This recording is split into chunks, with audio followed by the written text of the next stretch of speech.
तो जबरदस्त कमाई करके दिए आज आपको जीआईसी हाउसिंग फाइनेंस ने, लेकिन ये सिर्फ शुरुआत है। अच्छे कंसोलिडेशन के बाद तेजी का पहला ही दिन देख रहे हैं, ये समझकर चलिए। तो यहां पर आपको इस पोजीशन को अभी आगे बढ़ाना है। 13% ऊपर ट्रेड करता हुआ दिन के आखिर तक ये सर्किट लगाने की कोशिश कर सकता है जीआईसी हाउसिंग का स्टॉक, क्योंकि देखिए इसमें लगातार अपटिक ही देखने को मिलेंगे अब तक, और 50 लाख शेयर्स का ट्रेड हो चुका है। तो ऐसा ही एक शानदार पंड्या का फंडा स्टॉक मैं आपको इस शो में भी बताने वाला हूं, और एक शानदार ऑप्शन ट्रेड भी हम आपके लिए लेकर आएंगे फ्यूचर्स एक्सप्रेस के दौरान। तो आप इंतजार कीजिए चैनल पे और ट्विटर पे, वो सारे अपडेट्स आपको मिलेंगे। साथ ही साथ मुदित गोयल जुड़ेंगे हमारे साथ, जो आपको बताएंगे उनके दमदार ट्रेडिंग आइडियाज भी, जो बनाएंगे आपका पैसा। तो इन सभी पर नजर रखिए और आगे बढ़े। सबसे पहले नजर डालिए आप इंडेक्स पे। निफ्टी और निफ्टी बैंक दिन के ऊपरी स्तरों के आसपास चल रहे हैं और कंसोलिडेट कर रहे हैं।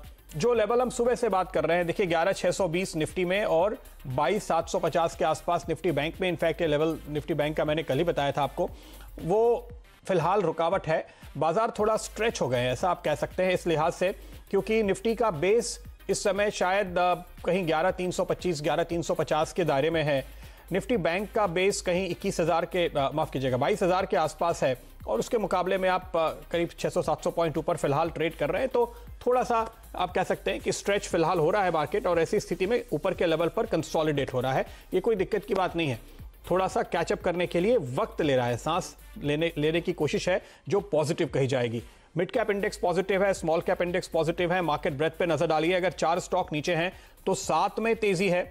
अगर आप वायदा कारोबार के ट्रेड पर इस समय नजर डालें, और जो बात हम आपको सुबह भी बता रहे थे, आप ये देखिए कि आज जो सबसे ज्यादा नई पोजीशन बन रही हैं उन स्टॉक्स पर अगर आप रुख करेंगे तो टॉप के 20 शेयरों में से 16 में तेजी है। तो 20 में से 16 में लॉन्ग बन रहे हैं। अगर 4 में मुश्किल से शॉर्ट बन रहे हैं या थोड़ी कहीं लॉन्ग अनबाइंडिंग हो रही है, तो ये आपको बताता है 80% वायदा कारोबार के शेयर्स तेजी के मूड में हैं, जो कि आपको शायद इंडेक्स को एक सीधी लाइन में देख करके आपको ये एहसास नहीं होता होगा, इसलिए आंकड़ा मैं आपको बता रहा हूं। इंडेक्स का हाल भी बताते हैं।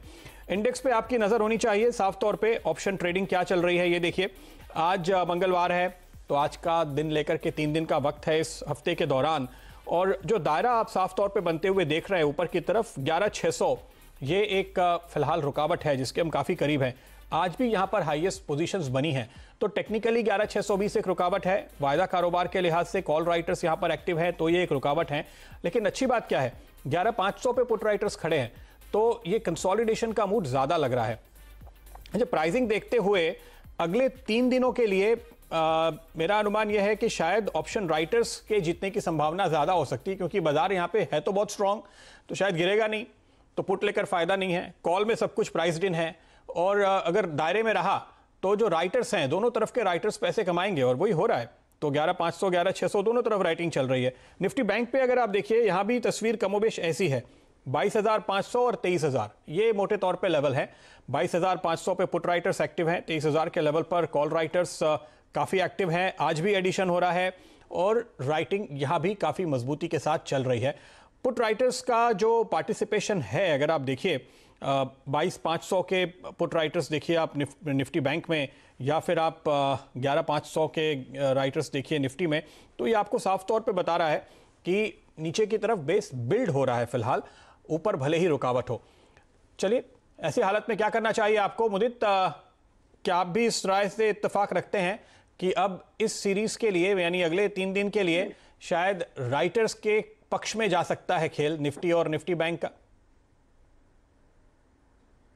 Good afternoon Pradeep ji. बिल्कुल, देखिए जिस तरह के मार्केट सेटअप बन गए हैं, 11,600 लग रहा था मार्केट में टेस्ट होगा, और 11,600 तो टेस्ट हुआ, उसके ऊपर भी बाजार निकलता हुआ नजर आया है। लेकिन अभी भी कहीं भी मार्केट में कोई भी ऐसा नहीं लग रहा कि मार्केट में कहीं कोई प्रॉफिट बुकिंग, कोई बड़ी प्रॉफिट बुकिंग देखने को मिलेगी। अगर कोई भी छोटा मोटा डिप अगर निफ्टी में देखने को मिलता है, एक बाइंग अपॉर्चुनिटी होगा, तो हम तो यही कहेंगे 11,570 के आसपास आता है निफ्टी, वहां पर लॉन्ग करने की सलाह होगी। 11,660 के टारगेट के लिए स्टॉप लॉस रहेगा 11,520 का। वहीं दूसरी तरफ अगर निफ्टी बैंक की बात करते हैं, निफ्टी बैंक में भी आज के सेशन में अच्छी अपॉर्चुनिटी नजर आई है। जहां ओपन हुआ था उसके बाद धीरे ट्रेड होता हुआ लो हाई के पास बैंक निफ्टी ट्रेड होता हुआ नजर आ रहा है। तो जिस तरह के बैंक निफ्टी में भी स्ट्रक्चर बने हुए हैं, कोई बड़ी बात नहीं है आज के सेशन में 22,900 तक के अपसाइड में बैंक निफ्टी में देखने को मिले, तो बैंक निफ्टी और निफ्टी दोनों में एक अपॉर्चुनिटी नजर आ रही है।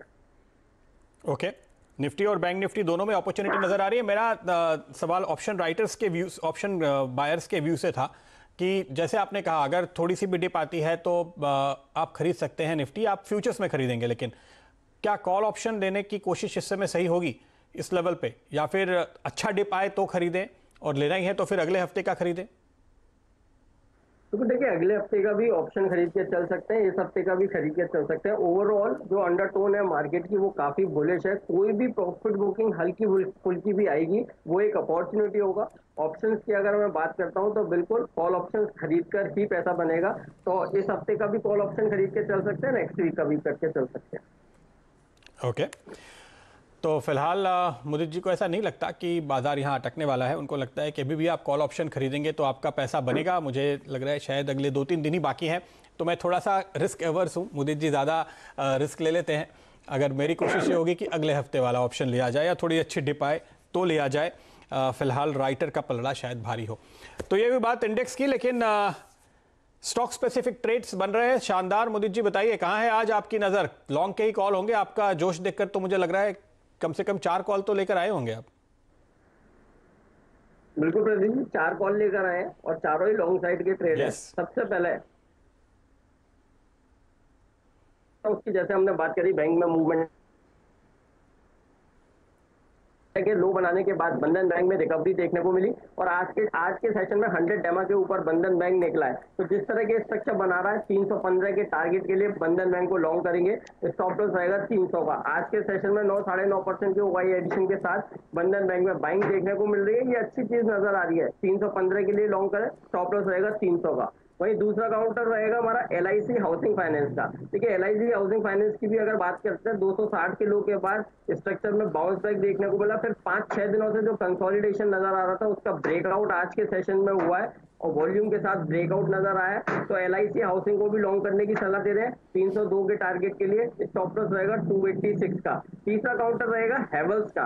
देखिए, हैवेल्स की अगर हम बात करते हैं बड़े अप्रूव के बाद जो कंसोलिडेशन में इस काउंटर में एक ट्रायंगुलर बन रहा था उसका ब्रेकआउट आज के सेशन में देखने को मिला है। और ओआई एडिशन की भी अगर हम बात करें तो 5.5-6% के ओआई एडिशन के साथ हैवेल्स में बाइंग देखने को मिल रही है। स्ट्रक्चर पॉजिटिव है। ईयरली हाई जैसे लेवल्स आज के सेशन में लगे हैं। लग रहा है ये तेजी बरकरार रहेगी। 710 के टारगेट के लिए हैवेल्स को लॉन्ग करेंगे। स्टॉप लॉस रहेगा 689 का। चौथा काउंटर एक ऑटो हैवीवेट मारुति को लॉन्ग करने की सलाह देंगे। करीब 200 डेमा से इस काउंटर में सपोर्ट देखने को मिला 6270। वहां से लगातार इस काउंटर में तेजी बन रही है। एक हायर राइज हायर लोज में एक काउंटर ट्रेड होता हुआ नजर आ रहा है। जिस तरह के अभी स्ट्रक्चर बना लिए मुझे लग रहा है 7050 2 से 3 दिन का नजरिया रखिए। मारुति में 7050 के लेवल देखने को मिलेंगे। स्टॉप लॉस रहेगा 6830 का। बिल्कुल, तो देखिए 4 स्टॉक आगे। जिस दिन थोड़ा सा व्यू बहुत ज़्यादा बुलिश होता है तो 4 स्टॉक होते हैं, अगर थोड़ा कम बुलिश होता है तो 3 स्टॉक होते हैं। लेकिन मोदी जी ज़्यादातर आपको तेज़ी के कॉल जोश के साथ देते ही हैं और वो आज भी आपके सामने फिलहाल आते हुए। तो एक करके इन पे नज़र डाल लेते हैं। हेवल्स पे देखिए 710 के टारगेट के साथ तेज़ी का कॉल है। LIC हाउसिंग फाइनेंस पे 302 रुपये के टारगेट 286 पर एक स्टॉप लगाने की राय आपको मुदित जी की ओर से आ रही है। ये दूसरा कॉल जो ये आज आपके लिए लेकर आए हैं। इसके साथ साथ नजर डालिए बंधन बैंक फ्यूचर्स पे 315 के टारगेट 300 पे आप यहां पर एक स्टॉप लगाएंगे। बंधन बैंक के ऑप्शन की हम बात कर रहे थे पहले, और तो ये एक मुहर लगती हुई मुदित जी की ओर से इस कॉल पे भी मारुति सुजुकी के फ्यूचर्स पे 7050 का टारगेट और 6830 का स्टॉप। तो ये है वो स्टॉक जो मुदित जी ने चुने हैं। इस वक्त का फंडा स्टॉक मैं आपको भी बताने वाला हूं। आप ट्विटर पे भी इसको ट्रैक कर सकते हैं और अभी हम आपके लिए लेकर आएंगे। लेकिन मुदित जी, आज जो आपने 2 स्टॉक चुने, देखिए आपने चुना LIC हाउसिंग फाइनेंस और मैंने GIC हाउसिंग पे आज सुबह 10:30 बजे एक पंड्या का फंडा स्टॉक के तौर पे बताया था। स्टॉक को 13-14% ऊपर है, तो हमारी राय यहाँ पर मेल खाती है। और बंधन बैंक पे भी हमने एक ऑप्शन सुझाया था अपने दर्शकों को, और मैं एक बार याद भी दिला दूँ, करीब 9 रुपए पे हमने ये ऑप्शन रिकमेंड किया था और 10 रुपए 55 पैसे तक के लेवल मैंने आते हुए देखे बंधन बैंक के, जो आज के ट्रेड में देखने को मिले। 320 के स्ट्राइक वाला कॉल ऑप्शन था। एक बार डॉक्टर साहब वो भी लेकर आएगा। ये देखिए, तो 10 रुपए 55 पैसे का हाई है। 9 रुपए पे सुझाया गया था, 10 रुपए 5 पैसे पे है। और अब देखिएगा ये थोड़ी देर में 11 रुपए पे होगा, क्योंकि मुदित जी ने लगा दिया इस पे मोहर। तो जब बंधन बैंक चलेगा तो ये ऑप्शन भी चलेगा। मुदित जी, इस ऑप्शन पे कोई राय है क्या आपकी? बिल्कुल प्रदीप जी, 320 के कॉल ऑप्शन को बिल्कुल बाय करके चलेंगे। 10 रुपए CMP है यहाँ पर। जिस तरह का हमने व्यू बताया कि हमें 315 के टारगेट बंधन बैंक में नजर आते हैं। 315 बड़े कंजर्वेटिव टारगेट है। अगर ब्रॉडर चार्ट की बात करते हैं तो 325 से 330 तक के अपसाइड मूव बंधन बैंक में अक्टूबर सीरीज में देखने को मिलेंगे। और जैसे जैसे अक्टूबर सीरीज में बंधन बैंक में आउट परफॉर्मेंस आएगी, ये जो 320 का कॉल ऑप्शन है मुझे लगता है 20 रुपए तक की तेजी देता हुआ नजर आएगा। बिल्कुल यहाँ पर अगर किसी ने मिस किया है तो भी एक अपॉर्चुनिटी है, यहाँ पर बाय कर लीजिए 20 रुपए के टारगेट के लिए। 320 का कॉल ऑप्शन, स्टॉप लॉस रहेगा 7 रुपए का। बिल्कुल, तो हमने जब 9 पे दिया था तो हमने 4 का स्टॉप सुझाया था। अब आप स्टॉप को ऊपर ले आइए। 10:30 तक के हाई आपने यहाँ पर बनते हुए देख ही लिए हैं। अब फिर से 10:15 पे ये स्टॉक ट्रेड कर रहा है, ऑप्शन ट्रेड कर रहा है। देखिए 85% बिल्डअप है आज के दिन में, यहाँ पर तगड़े एडिशन होते हुए। तो चलिए अब मैं बताता हूं आपको मेरा आज का अगला पंड्या का फंडा स्टॉक। स्टॉक है वाटर बेस लिमिटेड और यहां पर आपको 150 रुपए के टारगेट के साथ हम खरीदारी की राय दे रहे हैं। हमारा पसंदीदा स्टॉक रहा है, काफी वक्त के बाद आज इस पर फिर से नजर पड़ी है, क्योंकि आप देखिए इस पूरे सेगमेंट में फिर से तेजी बनती हुई नजर आ रही है। तो 150 रुपए के टारगेट फिलहाल हम यहां पर आपके लिए शुरुआती तौर पर आते हुए देख रहे हैं, लेकिन 165 तो इसका 52 वीक हाई है, तो ये और भी ऊपर जाने की पूरी क्षमता रखता है। स्टॉक पे आप देखिए अभी अभी ये तेजी पकड़ता हुआ स्टॉक नजर आ रहा है। 10-10.5% ऊपर हो चुका है। हमारे बात करते करते आज इसमें 20% का सर्किट लगने की पूरी संभावना दिखाई देती है, क्योंकि आपने देखिए वेंकीज में जो खबर आई हमने आपको सुबह दी, अंडे के दाम बढ़ गए हैं। मैंने चेक किया, मीट के दाम भी बढ़ गए हैं, फिश के दाम भी बढ़ गए हैं और चिकन के दाम भी बढ़ गए हैं। तो ये सारे के सारे प्राइजेस जो पिछले दिनों गिरे थे, और ये क्यों गिरे थे, मतलब ये आप समझिए कि एक बड़े हद तक तो अंधविश्वास था।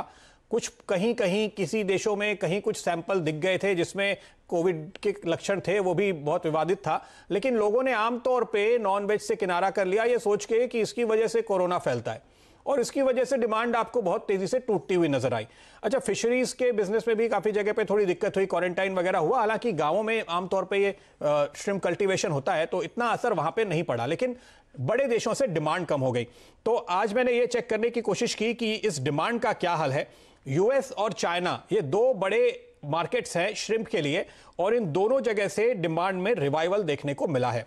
जो इंडियन श्रिम्प मैन्युफैक्चरर्स हैं उनकी ओर से भी ये अपडेट आ रहा है कि वो एक्सपोर्ट डिमांड में रिवाइवल देख रहे हैं, और जो दूसरे एशियन एक्सपोर्टर्स हैं जैसे कि थाईलैंड एक अहम प्लेयर है यहाँ पे, उनके भी एक्सपोर्ट्स में उछाल देखने को मिला है। यूएस और चाइना ये दो बड़े मार्केट खास तौर पे हैं, जिनकी वजह से यूरोप में भी काफी तेजी से रिवाइवल देखा जा रहा है। इसलिए अमेरिका और यूरोप जितनी तेजी से नॉर्मलाइज हो रहे हैं, इन सारे स्टॉक्स के लिए, इन सारी कंपनीज के लिए ये उतनी ही अच्छी खबर है, क्योंकि वहां से बड़ी डिमांड इनकी आती हुई दिखाई देती है, और वो डिमांड अब आपको तेजी के साथ बढ़ती हुई नजर आ रही है। अच्छा, हमारी श्रिम्प कंपनीज के लिए एक दो और अच्छी चीजें हुई है, वो मैं आपको बता देता हूं। हमारा एक और इंपॉर्टेंट पार्टनर है जापान, जो कि हम इस एक्सपोर्ट करते हैं जापान को। उन्होंने कुछ क्वालिटी रिलैक्सेशंस दिए हैं ताकि इंडियन श्रिम्प का एक्सपोर्ट वहां पे ज्यादा हो पाए। ये एक अच्छी खबर आ गई। दूसरी अच्छी खबर हमारे लिए ये आई कि 20,000 करोड़ रुपए की प्रधानमंत्री मत्स्य संपदा योजना पिछले महीने 3 हफ्ते हो गए करीब प्रधानमंत्री जी ने लॉन्च की। तो उसके चलते इन कंपनीज के लिए राहत, मदद और विकास का दरवाजा खुलता हुआ नजर आएगा। तो जाहिर है कि इन कंपनीज के लिए ये एक बहुत अच्छा खबर है, बहुत अच्छा सपोर्ट है। और एनालिस्ट अब ये मान रहे हैं कि करीब डबल डिजिट ग्रोथ की उम्मीद अगले 2-3 सालों के दौरान करनी चाहिए। उस लिहाज से आप प्रोजेक्शन कर रहे हैं तो इस स्टॉक में आपको काफी शानदार पोटेंशियल देखने को मिलेगी। ये कंपनी खासतौर पे मैं पसंद आती रही है हमेशा से, और अभी भी आपको मुझे लगता है बहुत ही शानदार मौका ये डिप में दे रही है एंट्री लेने की, क्योंकि यहां पे जब तेजी बनती है तो लंबी और अच्छी स्विंग आप देखते हैं। अगले क्वार्टर में हम उम्मीद ये कर रहे हैं कि ये जो श्रिम्प का रिवाइवल है, इसके साथ साथ चूंकि ये प्रोसेस श्रिम्प के कारोबार में है, फीड के कारोबार में है, उसका भी फायदा मिलता हुआ नजर आएगा। और जो वैल्यू एडेड पॉस्चराइज क्रैब वगैरह का कारोबार है वो भी रिवाइव होता हुआ नजर आ रहा है। तो मुश्किल के दौर में ये जो डाइवर्सिफाइड बिजनेस सेगमेंट्स हैं वो आपको नतीजे में मदद करते हैं। एक बहुत ही स्ट्रांग आउटलुक आने की उम्मीद एनालिस्ट कर रहे हैं इस पूरे सेक्टर से, फिर चाहे वो वाटर बेस हो, चाहे वो अवंती फीड्स हो, एपेक्स फ्रोजन हो, गोदरेज एग्रोवेट हो, वेंकीज हो, इन सभी कंपनी से उम्मीद की जा रही है कि आगे का आउटलुक इस रिजल्ट के बाद बहुत ही स्ट्रांग आएगा। रिजल्ट में तो रिवाइवल की उम्मीद है ही। ये कंपनी खासतौर पर पसंद है क्योंकि ये डेट फ्री है, 27% का ROCE रखती है और 25% डिविडेंड देती है। मैं देख रहा था कि 2012-13 में इस कंपनी की नेटवर्थ थी 50 करोड़ रुपए, आज वो करीब करीब 225 करोड़ रुपए है। यानी सिर्फ कारोबार बढ़ाया नहीं है, पैसे कमाए नहीं हैं, उसको उस पैसे को शेयर होल्डर तक पहुंचाया है, शेयर होल्डर के खाते में है, डेट कम किया है, कोई गलत लेवरेज नहीं है, उस लिहाज से इस तरह की एक लाइट बैलेंस शीट वाली कंपनी जब रिकवरी दिखाती है कारोबार में तो उसका पूरा फायदा मुनाफे के तौर पे, ईपीएस के तौर पे शेयर होल्डर के हाथ लगता है। इसलिए आपको खरीदारी की राय दी जा रही है। मुदित, आपके चार्ट्स क्या कहते हैं? बिल्कुल प्रदीप जी, देखिए हिस्ट्री उठाइए, मैंने जब पांड्या के फंडा पे मोहर लगाई है और वो स्टॉक में बड़ी तेजी बनी है, सर्किट लगा है, ऐसा बोलिए। बिल्कुल बिल्कुल सर, हिम्मत सिंघा की बात करूं, एडवांस एंजाइम्स की बात कर लूं, किर्लोस्कर ब्रदर्स की बात करूं, और उसी तरह का वाटर बेस नजर आ रहा है। बिल्कुल आज के सेशन में कोई बड़ी बात नहीं है, इस काउंटर में सर्किट लगता हुआ नजर आए, क्योंकि जिस तरह का कंसोलिडेशन ब्रेकआउट हुआ है 200 डेमा के ऊपर ये काउंटर निकला है। और अच्छी चीज जो नजर आ रही है, 27 अगस्त के बाद आज वो पहला दिन है जहां इतने करीब 10 लाख शेयरों के साथ इस काउंटर में खरीदारी और ब्रेकआउट देखने को मिला है। तो आज के सेशन में सर्किट लगेगा। अगर ब्रॉडर चार्ट की बात करते हैं तो 140 रुपए तक के अपसाइड मूव वाटर बेस में नजर आते हैं। बिल्कुल ये एक अपॉर्चुनिटी है, बाय कर लीजिए 140 के टारगेट के लिए। स्टॉप लॉस रहेगा 102 का। बिल्कुल, तो स्टॉप आपको हमेशा जरूर रखना चाहिए। लंबी अवधि के नजरिए से भी जब आप खरीदारी कर रहे हैं और उसको हमेशा ट्रेल करना चाहिए। तो 14%, करीब 14.5% तक मैंने देखा, थोड़ा बाकी है। वक्त देते हैं ट्रेडर्स को सर्किट तक पहुंचने के लिए। एक छोटा सा ब्रेक लेते हैं, ब्रेक के बाद फिर से नजर डालेंगे इसके सर्किट पे और साथ ही साथ आपको बताएंगे एक शानदार ऑप्शन ट्रेड।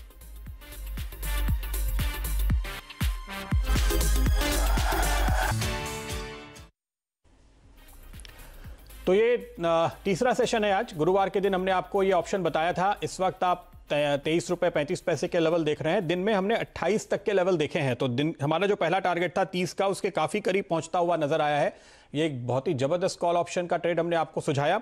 यहां पर अब आपको हर एक उछाल में मुनाफा वसूली करते रहने की राय दी जाएगी। 30 और 35 के टारगेट हैं, आपको मैं फिर से याद दिला देता हूं। चलिए अब आपको बताता हूं इस वक्त का ऐसा ही एक शानदार कॉल ऑप्शन जो आपकी कमाई करके देगा तुरंत। यूपीएल पे खरीदारी की राय है और आपको खरीदना है 540 रुपए के स्ट्राइक वाला कॉल ऑप्शन। करीब 14 रुपए पे देखा था मैंने, 8 रुपए पे स्टॉप लगाएंगे। 20 और 24 के दो टारगेट आपके सामने आते हुए यूपीएल, जी हां 14-25 होता हुआ अब आपको दिखाई दे रहा है। 540 के स्ट्राइक वाली ये ऑप्शन है। यहां पर आप देखिए आज ओपन इंटरेस्ट बिल्डअप करीब 150% का एडिशन देखने को मिल रहा है, यानी 2.5 गुना हो गई है पोजीशन। तो बिल्कुल हॉट है। और क्यों है? क्योंकि प्राइस स्टॉक का बढ़ रहा है। देखिए नजर डालिए जरा, अभी जो चार्ट हमारे सामने खुला है मैं देख रहा हूं, इसमें ऊपर के टिक आ रहे हैं स्टॉक पे भी। ऑप्शन को आप अंडरलाइन के जोर पे ही खेलते हैं और अंडरलाइन का जो मोमेंटम है, यानी स्टॉक का जो मोमेंटम है, वो ऑप्शन को ऊपर लेके जाएगा। ये बहुत ही स्ट्रॉन्ग अप ट्रेंड में है शेयर। डायरेक्टर साहब एक बार जल्दी से चार्ट दिखा दीजिए तो मुदित जी इस पे तुरंत अपनी राय भी दे देंगे। इस स्टॉक पे ये जो एक स्ट्रॉन्ग अप ट्रेंड आप देख रहे हैं डेली चार्ट में, आज खास तौर पर आप ये ग्रीन कैंडल बनते हुए देख रहे हैं, स्ट्रॉन्ग जो कंसोलिडेशन से बाहर निकली है। इसका रेजिस्टेंस था करीब 514.50 का, हमने डिसाइसिवली इसको पार कर लिया है। अब हम 517 पे आ गए हैं। इसका स्विंग हाई अगर मैं देख रहा हूं तो वो करीब 546-47 के दायरे में है, यानी यहां से 30 से 40-50 रुपए तक का एक अपमूव आने की गुंजाइश दिखाई देती है। मुदित, आपकी क्या कॉल है? बिल्कुल, देखिए यूपीएल के स्ट्रक्चर काफी पॉजिटिव है। इस काउंटर में करेक्शन के बाद, बेस फॉर्मेशन के बाद इस काउंटर में बाइंग देखने को मिल रही है। कंसोलिडेशन ब्रेकआउट हुआ है, तगड़े ओआई एडिशन के साथ इस काउंटर में बाइंग देखने को मिल रही है। बिल्कुल जो आपने कॉल ऑप्शन बताया वो करीब 14 रुपए पर ट्रेड हो रहा है। बिल्कुल उसको लॉन्ग करने की सलाह दे रहे हैं। अगर पूरे आप अक्टूबर सीरीज की बात करते हैं तो 25 से 28 रुपए तक के अपसाइड मूव इस काउंटर में नजर आते हैं। ऑप्शन को लॉन्ग करके चलिए। स्टॉप लॉस रहेगा 8 रुपए का। यूपीएल में भी अगर हम बात करें तो 545 रुपए तक के अपसाइड मूव अक्टूबर सीरीज में देखने को मिलेंगे। उस लिहाज से कॉल ऑप्शन में बाइंग नजर आती है। बिल्कुल, देखिए 14 वाला हो गया 15.5, तो 10% के मूव तो आपने हमारे बात करते करते ही देख लिए। शुक्रिया मुदित जी आपका। कोई जाते जाते कॉल देना चाहेंगे आप? बिल्कुल प्रदीप जी, बिल्कुल अभी की अभी वाला बाय एक काउंटर मेरे पास है। मुथूट फाइनेंस को बिल्कुल अभी की अभी लॉन्ग कर लीजिए। 1195 सीएमपी है। इंटरडे में 1210 के टारगेट के लिए स्टॉप लॉस रहेगा 1185 का। जिस तरह के बेस फॉर्मेशन के बाद इस काउंटर में लगातार तेजी बन रही है, राइजिंग चैनल में ट्रेड हो रहा है। 6.5-7% जो वाई एडिशन के साथ इस काउंटर में बाइंग देखने को मिल रही है। आज के सेशन में 1210 के टारगेट के लिए मुथूट फाइनेंस लॉन्ग करने की सलाह होगी। क्या बात है। तो जाते जाते ये एक और कॉल आपके लिए सामने आ रही है। मुथूट फाइनेंस 31 अगस्त के बाद अपने हाईएस्ट लेवल पर आज ट्रेड करता हुआ जबरदस्त तगड़े वॉल्यूम के साथ मेरी नजर थी। इनफैक्ट ये भी ऑप्शन में देख रहा था, फिर मैंने यूपीएल को पिक किया क्योंकि वहां पे लिक्विडिटी मुझे ज्यादा अच्छी दिखाई दी। लेकिन मुथूट फाइनेंस भी एक शानदार ट्रेड जो आपको लेना चाहिए। आज जाते जाते। चलिए, वक्त है इजाजत लेने का। मुदीत, बहुत बहुत शुक्रिया आपका हमारे साथ जुड़ने के लिए और ये सारे कॉल्स देने के लिए। फ्यूचर्स एक्सप्रेस में फिलहाल इतना ही, लेकिन आप देखते रहिए CNBC आवाज।